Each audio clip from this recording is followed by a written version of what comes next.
Hello everyone, Radhe Radhe. आज हम इस वीडियो में भारत की नदियों के बारे में पढ़ेंगे जो कि बहुत सारे कॉम्पिटिटिव एग्ज़ाम्स में पूछे जाते हैं। और मैंने ये कोशिश की है कि मैं आसान भाषा में आप सभी को भारत की नदियों के बारे में बताऊं। तो चलिए स्टार्ट करते हैं। भारत एक नदियों से परिपूर्ण देश है। हर नदी या तो अपने से बड़ी नदी में मिलती है या तो सागर या महासागर में मिलती है। भारत की नदी के दो भाग होते हैं। पहला है हिमालयन नदी, दूसरा है प्रायद्वीपीय नदी। हिमालयन नदी, ये नदी हिमालय से निकलती है, और जो प्रायद्वीपीय नदी है वो दक्षिण भारत से निकलती है। तो जो हमारे भारत का नक्शा होता है उसमें दाहिनी तरफ बंगाल की खाड़ी होती है और बाईं तरफ अरब सागर होता है। तो हम सबसे पहले हिमालयन नदी के बारे में बात करते हैं। हिमालयन नदी तिब्बत में मानसरोवर झील है। इसी झील से सिंधु नदी भारत में उत्तर की तरफ जाकर पाकिस्तान होते हुए अरब सागर में जाकर मिलती है। और सिंधु नदी की लंबाई जो है वो 2880 किलोमीटर है। और इसी सिंधु नदी की कुछ सहायक नदियाँ होती हैं। जैसे हर नदी की सहायक नदी होती है, उसी तरीके से सिंधु नदी की सहायक नदी है झेलम नदी, चिनाब, रावी, व्यास, सतलज। इसके क्रम को आप ध्यान से याद रखिएगा। सबसे पहले है सिंधु नदी, उसके बाद झेलम नदी, फिर चिनाब, रावी, व्यास, सतलज। और जो हमारा कश्मीर है वो झेलम नदी के किनारे है और चिनाब नदी के किनारे हमारा जम्मू है। अच्छा, सिंधु नदी से याद आता है कि जो सिंधु जल समझौता है ये बहुत ही इम्पॉर्टेंट क्वेश्चन है जो कि बहुत सारे कॉम्पिटिटिव एग्ज़ाम्स में पूछते हैं। तो सिंधु जल समझौता जो है वो 1960 में जवाहरलाल नेहरू जी के समय में विश्व बैंक के थ्रू एक समझौता किया गया जो भारत और पाकिस्तान के बीच हुआ, जिसमें भारत और पाकिस्तान के बीच सिंधु नदी और उसकी सहायक नदियों का जो जल है वो कितना कितना बहेगा इसके बारे में निर्णय लिया गया। जिसमें से ऊपर की 3 नदियाँ जैसे कि सिंधु नदी, झेलम और चिनाब नदी का जो 80% जल है वो पाकिस्तान में बहेगा और उसका 20% जल भारत को इस्तेमाल करना होगा। उसी तरीके से रावी, व्यास और सतलज नदी का 80% जल भारत इस्तेमाल करेगा और 20% जल पाकिस्तान इस्तेमाल करेगा। तो इसी तरीके से सिंधु जल समझौता हुआ। अब ये तो था सिंधु नदी। अब हम इसके बाद गंगा नदी के बारे में बात करेंगे। गंगा नदी हमारी सबसे पवित्र नदी है जिसकी लंबाई होती है 2525 किलोमीटर और ये भारत की सबसे लंबी नदी है।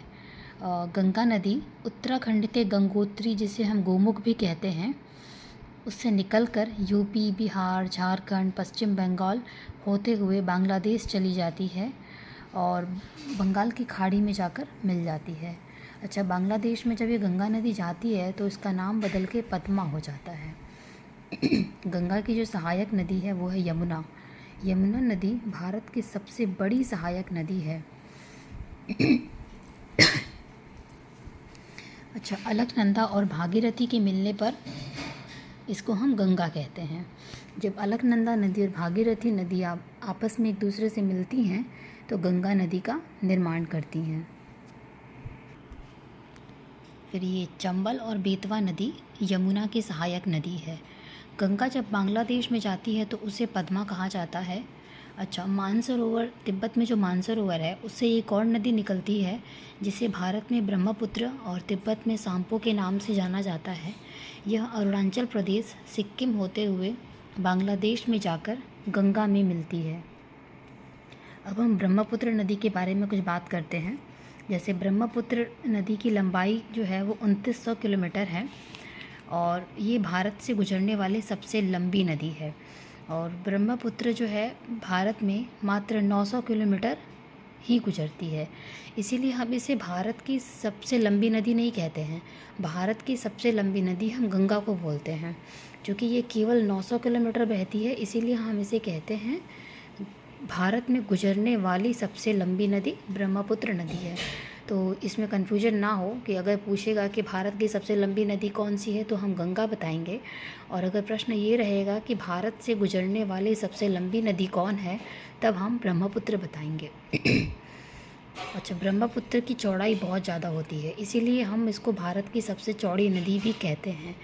ब्रह्मपुत्र जब असम में गुजरती है तो इसमें एक द्वीप पाया जाता है जिसे हम माजुली नदी द्वीप कहते हैं। जिस तरीके से गंगा बांग्लादेश में जाती है तो हम इसे पद्मा कहते हैं, उसी तरीके से ब्रह्मपुत्र जब बांग्लादेश में जाती है तो इसका नाम जमुना हो जाता है।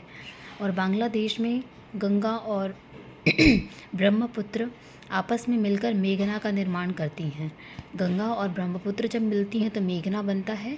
जिस प्रकार अलकनंदा और भागीरथी के मिलने से गंगा बनती है, उसी तरीके से गंगा और ब्रह्मपुत्र के मिलने से मेघना बनती है। हिमालयन नदियाँ मेनली जो गंगा और ब्रह्मपुत्र हैं, जब बंगाल की खाड़ी में मिलती हैं तो एक डेल्टा का निर्माण करती हैं जिसे हम सुंदरबन डेल्टा कहते हैं। ये जो सुंदरबन डेल्टा है ये विश्व का सबसे बड़ा डेल्टा होता है। अच्छा, प्रश्न बहुत लोगों के दिमाग में ये उठेगा कि ये डेल्टा होता क्या है, तो हम डेल्टा के विषय में बताएंगे कि जब नदियाँ बहती हैं तो अपने साथ मिट्टी भी लाती हैं, और जब ये मिट्टी सागर में जब ये नदियाँ सागर में आती हैं और मिलती हैं तो मुहाने पे जाकर के मिट्टी का टीला बन जाता है। इसी मिट्टी के टीले को हम डेल्टा कहते हैं। हमने हिमालयन नदियों के बारे में डिस्कशन कर लिया, अब हम प्रायद्वीपीय नदियों के बारे में बात करेंगे। प्रायद्वीपीय नदियाँ जो हैं वो मेनली दक्षिण भारत की तरफ बहती हैं, और इसमें हम बीच में अरावली पर्वत पड़ता है। अरावली पर्वत से एक नदी निकलती है जिसे हम लूनी नदी कहते हैं। इस लूनी नदी की खासियत ये होती है कि ये नदी किसी सागर में नहीं मिलती। ये नदी जो है वो कच्छ के रण में जाकर के विलुप्त हो जाती है। और उसी प्रकार से मध्य भारत में छत्तीसगढ़ में अमरकंटक पहाड़ी है। इस अमरकंटक पहाड़ी से 3 नदी 3 दिशा में निकलती है, जिसमें सबसे पहले जो सोन नदी है वो ऊपर की तरफ जाती है और गंगा में जाकर के मिल जाती है। नर्मदा नदी जो है वो अरब सागर में मिलती है। महानदी जो है वो बंगाल की खाड़ी में मिलती है। अच्छा, सबसे इम्पॉर्टेंट चीज़ ये है कि गंगा में सारी नदियाँ उत्तर से मिलती हैं, केवल एकमात्र सोन नदी ऐसी है जो दक्षिण से आकर के मिलती है। तो यानी सोन नदी गंगा की सहायक नदी है जो दक्षिण से आकर के मिलती है। इसी प्रकार नर्मदा और ताप्ती नदी अरब सागर में मिलती है, बाकी सारी नदियाँ जो हैं वो बंगाल की खाड़ी में जाकर के मिलती हैं। नर्मदा नदी जो है वो रिफ्ट घाटी से होकर के जाती है, और नर्मदा नदी जबलपुर में ऊंचाई से गिर कर के जलप्रपात का निर्माण करती है। और जबलपुर में जिस जलप्रपात का निर्माण करती है उसे हम धुआंधार जलप्रपात कहते हैं। अब हम बात करते हैं महानदी के बारे में। महानदी जो है वो उड़ीसा में हीराकुंड बांध का निर्माण करती है। हीराकुंड बांध जो है वो भारत का सबसे लंबा बांध है। अगर ये पूछा जाएगा कि हीराकुंड बांध क्या है, तो ये भारत का सबसे लंबा बांध है। कहाँ पर है? उड़ीसा में है। किस नदी के किनारे है? महानदी। उसी प्रकार हम गोदावरी नदी के बारे में बात करेंगे। तो गोदावरी नदी जो है वो महाराष्ट्र के नासिक से निकलकर बंगाल की खाड़ी में मिलती है, और गोदावरी को हम दक्षिण भारत की सबसे लंबी नदी कहते हैं। और गोदावरी को वृद्ध गंगा या फिर दक्षिण भारत की गंगा भी कहा जाता है। अब हम बात करते हैं, 2 नदियां हैं, कृष्णा नदी और कावेरी नदी, जो मेनली साउथ में बहती हैं। तो सबसे पहले हम कृष्णा नदी की बात करते हैं, जो कर्नाटक से निकलकर आंध्र प्रदेश होते हुए बंगाल की खाड़ी में जाकर मिलती है। तो कृष्णा नदी कहाँ है? कर्नाटक में पाई जाती है। अच्छा, फिर कावेरी नदी के बारे में बात करेंगे। कावेरी नदी बहुत इम्पॉर्टेंट है। वो मेनली कावेरी जल विवाद के कारण कावेरी नदी की इम्पोर्टेंस और बढ़ जाती है। तो कावेरी नदी के बारे में हम बात करेंगे कि कावेरी नदी कर्नाटक से निकलकर तमिलनाडु जाती है। तो अब सबको समझ में आ गया होगा कि कावेरी जल विवाद किन 2 राज्यों के बीच में चल रहा होगा, वो है कर्नाटक और तमिलनाडु। इसके बाद हम बात करते हैं, कुछ 2-3 इम्पॉर्टेंट पॉइंट्स हैं, जैसे भाखरा नांगल बांध।